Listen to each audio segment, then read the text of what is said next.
Selamat pagi ibu bapak, opa oma, dan saudara-saudaraku yang baik. Puji syukur dan terima kasih kepada Allah.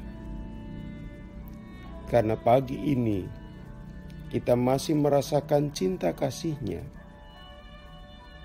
Kita dilindungi dalam istirahat semalam. Firman Tuhan hari ini diambil dari Yunus pasal 5. Ayat 1-2. Tetapi hal itu sangat mengesalkan hati Yunus. Lalu marahlah ia, dan berdoalah ia kepada Tuhan, katanya, "Ya Tuhan, bukankah telah kukatakan itu ketika aku masih di negeriku? Itulah sebabnya maka aku dahulu melarikan diri ke Tarsis, sebab aku tahu bahwa Engkaulah Allah yang pengasih dan penyayang, yang panjang sabar dan berlimpah kasih setia, serta yang menyesal karena malapetaka yang hendak didatangkannya." Saudaraku, sikap Allah dan manusia atas hal tertentu suka berbeda, termasuk juga cara memperlakukannya. Kali ini antara Allah dan Yunus tentang orang-orang Niniwe.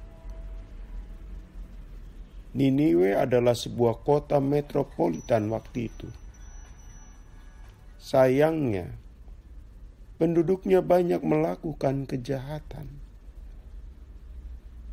Tuhan menginginkan agar orang-orang Niniwe menyadari pola hidupnya yang salah, kemudian mengubah hidupnya. Lain lagi, orang-orang Niniwe di mata Yunus. Yunus melihat kesalahan fatal mereka. Untuk itu, perlakuan yang tepat adalah menghukumnya, bukan memberi ruang orang-orang Niniwe bertobat dan mengecap kembali kebaikan Allah. Saudaraku, Yunus tidak sejalan dengan rancangan Allah atas kota Niniwe. Tidak heran dia menolak panggilan pergi ke kota itu. Bukannya taat atas permintaan Allah, justru Yunus menjauh. Sesungguhnya, ia menolak permintaan Allah dan melarikan diri dari panggilan Allah. Saudaraku, Allah memandang sejahat-jahatnya manusia. Ia tetap menempatkannya selalu selaku ciptaan yang harus diselamatkan. Sedangkan Yunus tidak.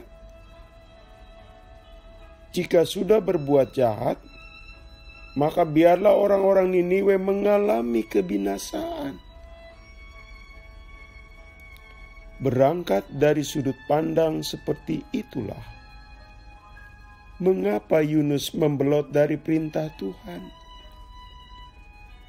Seharusnya ke Niniwe, dia malah pergi ke Tarsis. Ia menolak sekaligus menghindar dari keinginan Allah. Kemana Yunus pergi bukan mengikuti jejak Allah, malah berbalik arah. Kita tahu, saudaraku, nasib malang yang dialami Yunus karena menolak keinginan dan panggilan Allah. Sampai-sampai ia diusir dari kapal yang ditumpanginya, dan ia harus mengalami ditelan ikan. Tapi itu semua tidak membuat Yunus bergeming. Karena itu, kita melihat bagaimana Yunus menyesal begitu mendengar pertobatan Niniwe. Ia kesal dengan kebaikan Allah. Yunus tidak mau mengubah pola pikir dan sikapnya atas orang-orang Niniwe. Ia kukuh bertindak mengikuti keinginan dan rencananya sendiri. Meski sudah diingatkan Allah bahwa pengalaman pahitnya dipakai Allah agar ia harus berubah. Sayangnya, sikap Yunus tetap sempit tentang arti keselamatan. Saudaraku, sikap keras kepala Yunus sungguh luar biasa.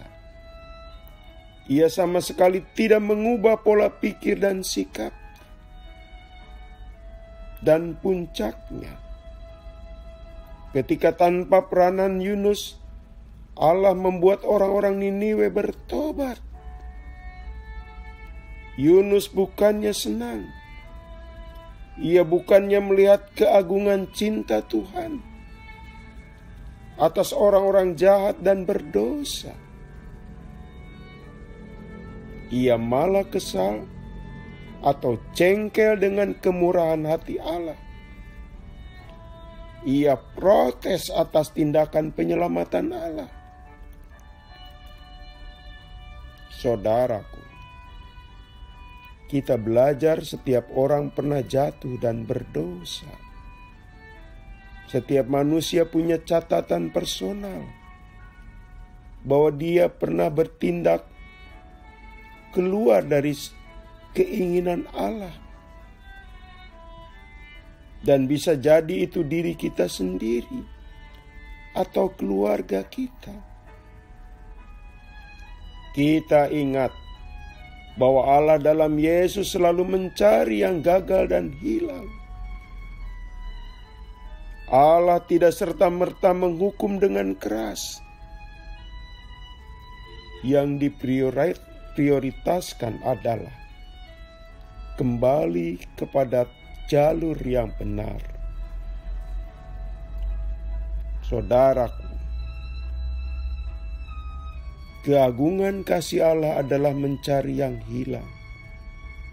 Bukan yang hilang semakin dibiarkan makin menghilang. Ini juga yang hendaknya kita jiwai. Kita merangkul orang-orang yang lama hilang. Jangan hukum mereka, karena mereka juga rindu untuk kembali. Sayangnya, ada yang ingin kembali, tetapi melihat pintu tertutup, sehingga mengurungkan niatnya. Atau ia memerlukan bantuan, namun tidak ada yang mengulurkan pelukan untuk mengajaknya kembali. Sikap Yunus mengingatkan agar Anda dan saya mau dipakai Allah. Kita menjadi teman atau sahabat bagi mereka yang hidup dalam kegelapan, atau yang tengah punya pergumulan yang getir dan kelam dalam hidupnya, sehingga meninggalkan Allah.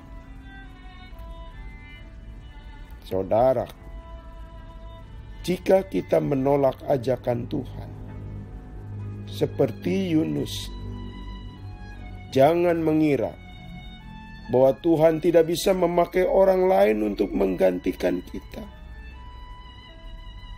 Tuhan berkarya tidak tergantung Anda dan saya. Karena itu, jika Dia mengajak kita, itu ajakan yang luar biasa mulia.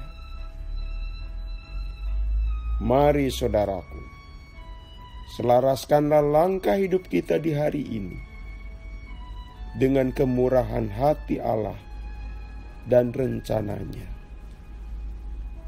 Kita berdoa. Tuhan, karuniakan kami untuk selalu melakukan fungsi menasihati dan menegur kepada setiap orang yang terbuka untuk kembali kepadamu. Kiranya kami tidak lari dari ajakan untuk menjadi mitramu di dunia. Dalam nama Tuhan Yesus kami berdoa. Amin. Selamat pagi saudaraku. Selamat memasuki pagi yang baru. Tuhan memberkati.